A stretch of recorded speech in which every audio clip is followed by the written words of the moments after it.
Hey everyone. Today I've got some really fun intel for you from a handful of big tech recruiters that I got the opportunity to chat with at last week's Women in Product conference out in Santa Clara, California.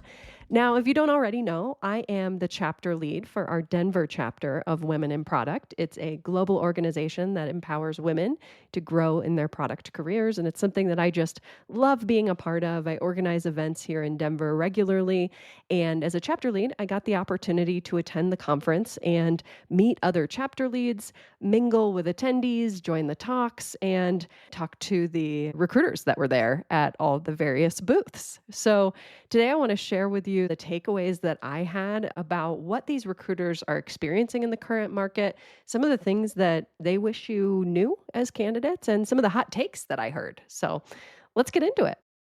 All right, I've got my notes here because I was really excited actually. I wandered around to all the booths. There were companies like eBay, Intuit, Atlassian, Meta, Cisco, LinkedIn, Mozilla, just all of these household names were there. And I took my little notebook around and asked all of the recruiters and PMs that I spoke with and hiring managers questions about their hiring processes and how things are going. So if you haven't already listened to my episode on the 2025 job market, you might want to give that a listen. A lot of what I heard from the recruiters really continues to validate the patterns and themes that I'm seeing this year in the job market for product managers. Not the least of which is the more targeted your strategy, the better. So, recruiters and hiring managers in this market are really looking for folks with proven experience. So, what does that mean for you?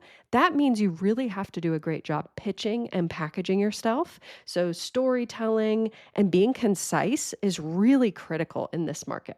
So, let me run through some of the things that I learned about these recruiters that I think you all might really benefit from because, step one is we have to understand our audience. So you may not know this, but recruiters at these big tech companies are typically dedicated to recruiting for certain roles. Now, what I heard from all of these big tech recruiters for the most part is that their recruiting teams are dedicated specifically to product. And actually, the way that they organize their recruiting efforts is around the stage of career. So, for example, LinkedIn and Intuit shared with me that their recruiting teams are organized in sort of three general categories. One is early career. So that's your internships, rotational programs, post college programs. The sort of mid career, which is going to be your individual contributor roles from PM all the way up to senior and above. And then executive level recruiting, which is typically going to be director level and above. So the reason I call that out is that you can rest assured that many of these recruiters are very familiar with product roles in general, with product hires, because they've really done it before. They've been focusing in on just that area. So if you're worried that you're speaking to somebody who doesn't get it just because they haven't come from product, that's really not the case. These folks really do speak the language of product. And what I heard from many of them is that their hiring managers that they're working with are often coaching them on the details of what they're looking for in the role. So you can rest assured that these recruiters, though they may not have been product managers in previous parts of their career, they really do understand the nuances and they've seen a lot of different PMs go through the process. So they understand what to expect and you can speak the language of product to them, they will get it. Now, one thing I thought was interesting is I asked all of these recruiters, how many job openings are you handling at any time?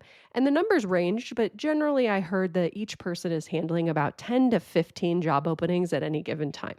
So if you're a candidate, consider how busy these recruiters are.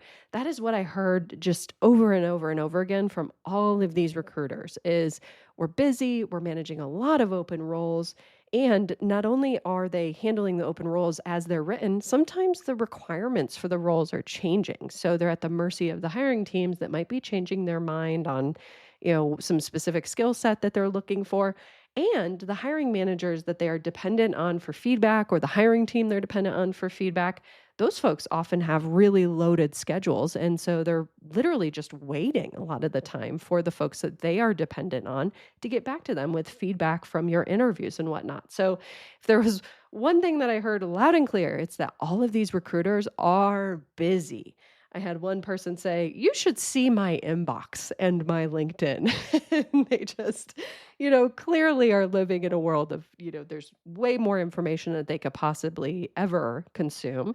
And so what I took away from that is, it's really important to be concise, direct, available, and responsive. All these things are going to help set you apart to a recruiter who's really, really busy and trying to fill all of these roles. So I want to run through the top tips that I took away from all of my conversations and what I heard loud and clear from them. And so just to give you a little context, as I was walking around chatting with all these folks, I was asking them questions like, how do we feel about the length of the resume? How do we feel about cover letters? Thank you notes. Do we like them? Do we not like them? What about product portfolios? What about career breaks? Do those things make or break a candidate's chances? And what about follow-up time? How long should they give to follow up? So I'd like to start by running through the answers that I got to some of these questions because I jotted down some quotes and I know there's endless debate online. And, hey, the answer is probably going to change over time, but I wanted to give you some intel from these recruiters so that you can have an answer for today. Okay, so no interview of recruiters would be complete without asking perhaps the biggest question. How long should my resume be? Oh man, did I get some funny responses. The shorter, the better. I'm not looking at page 3. One page definitely seemed to be the preference across everyone I spoke with. 2 pages max, but that's really only if you have, an exceptionally deep professional history and the content is, really warranted or really earning its position on the page. So overall, I heard from folks, the shorter the better. Make sure it's clear and concise and recognize that we as recruiters read hundreds of these a day. So the shorter the better is always going to be the answer. All right, the next hot take question I asked them, cover letters. How do we feel about them? And I got some funny responses. One person said, I can't tell you the last time I read one. Another person said, yep, don't read them. Another person said, it won't ever replace a bad resume. And then another person made the comment that they felt that most of these cover letters are just kind of lazy copy paste cover letters, and that it's actually worse when you see a cover letter that includes the wrong company name or even the wrong role. But overall, everyone seemed to be in agreement that there's really limited ROI. It's not a great spend of time. And you know what? If you do decide to do one, make the top couple inches of your cover letter really good because that's the thing that's going to keep them reading. All right, here's a fun one. I asked all of the hiring managers and recruiters what they thought about portfolios for product managers. And I'll tell you, the consensus was confusion. Most folks looked at me with a long pause, and I even had one person look at me and say, "You mean for product designers? Like a portfolio for a product designer?" And I said, "No, there's a trend and some thought leaders that are encouraging product managers to put together portfolios with, a case study of their top projects, et cetera, et cetera." And overall, there was not a single person who got excited at the idea. And in fact, it came back to that point of being busy. I had someone who said, "Oh, I've seen those links, I guess, at the top of a resume. I never click those." Someone else said, "People are too busy." So, again, I'm not here to tell you not to necessarily, but recognize that they may not be looked at. So if you've got a ton of extra time and you're interested in putting your work together in a single place, and maybe there is a company that specifically asked for it, great. But I would definitely not let it replace the effort that you're putting into a strong application strategy, a strong resume, an optimized LinkedIn, because at the end of the day, the portfolio is an added bonus from what I can tell. And even that may not be the case for many of these teams who just don't have the time to look at them. All right, another topic that I thought would be fun to ask about, thank you notes.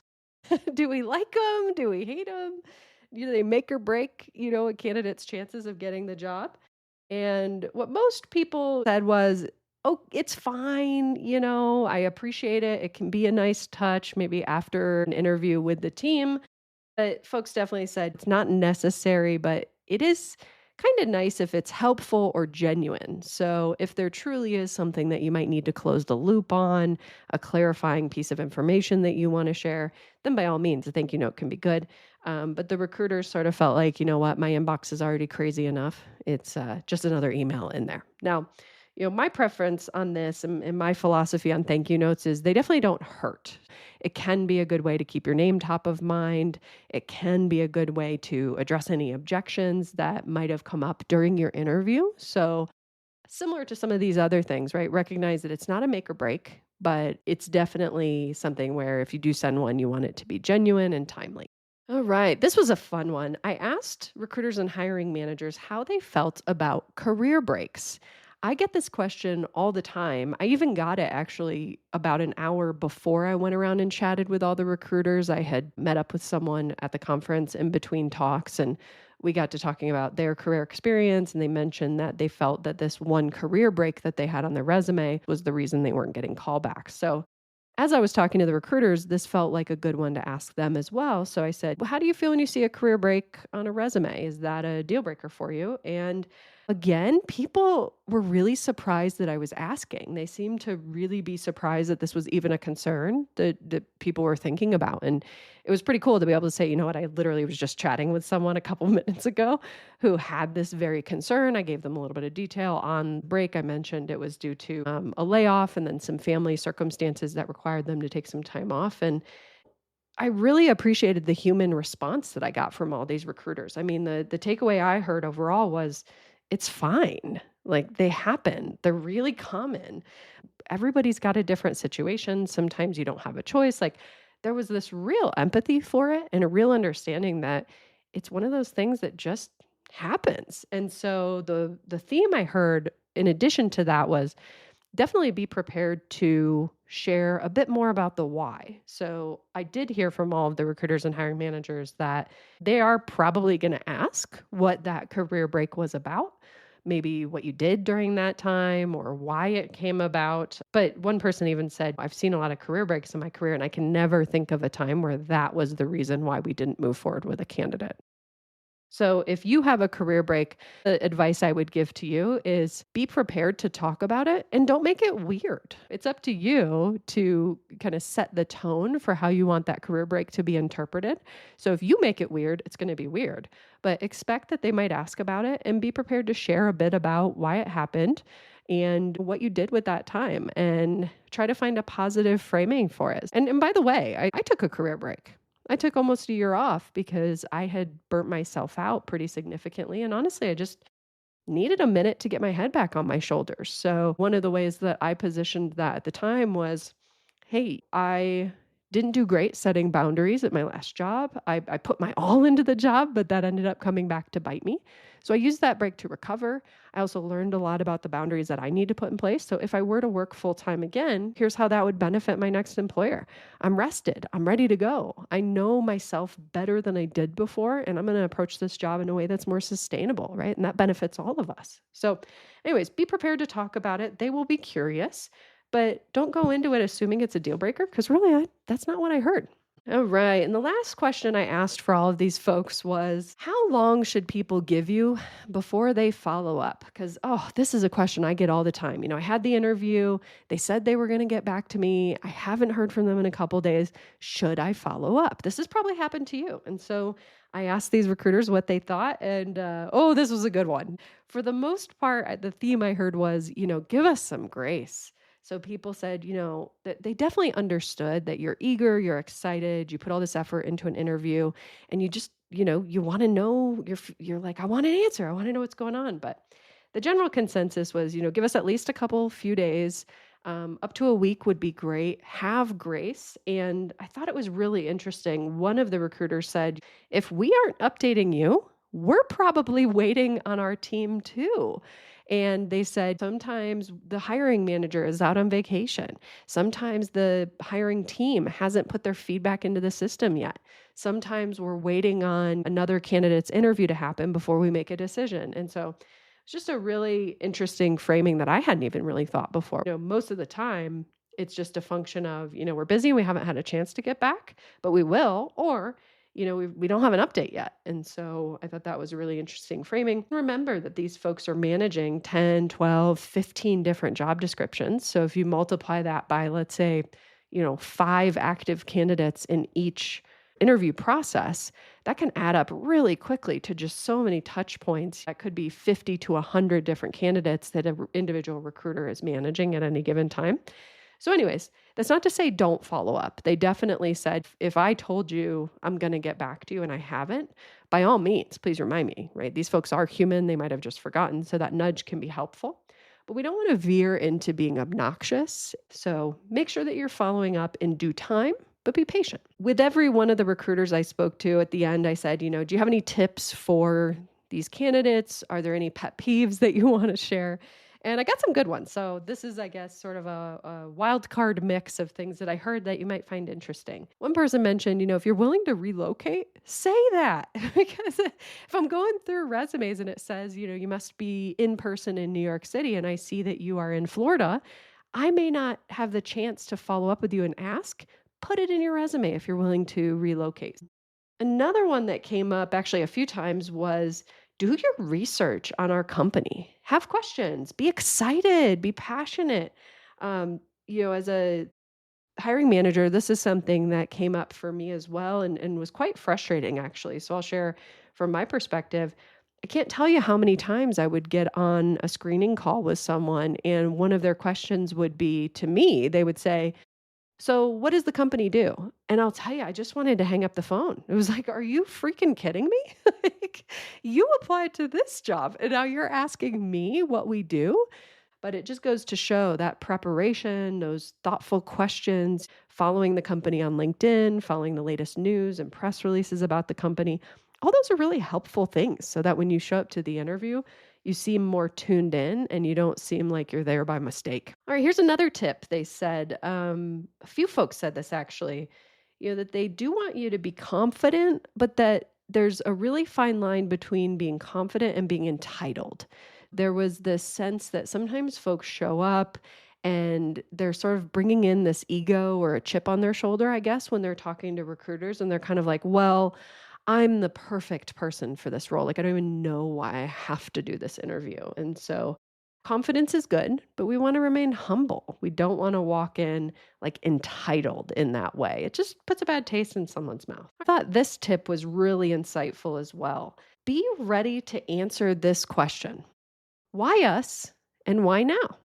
At least one person, if not two people, said one of the first questions that they ask when they get onto a screener call is this question of why us, basically, why our company, why our team, why our product, and why now? Because they felt like that really gave the person an opportunity to not only pitch their skills, but also pitch their excitement, their energy, their unique background that sets them up for this specific role. And again, going back to the point about being excited and passionate, if you get that question and your answer is really generic or you can't answer it, what a lost opportunity. So be ready to answer the question, why us and why now? All right, and this probably won't surprise you, but first impressions are important all the time, but especially in an interview. So one of the recruiters said, the first 5 or 10 minutes of a phone call usually decides everything.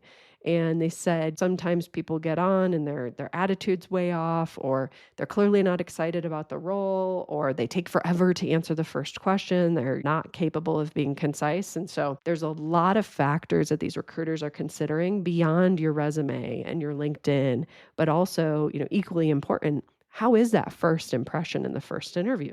Be cognizant that that can really make or break things. And so I think that's a great thing to prepare for. So make sure you're bringing in that positive energy, that passion. All that is contagious. And so even if you're not the strongest resume, if you show up really excited, that could be the thing that shifts things in your favor. All right, and the final tip, we all know this, but it's worth repeating.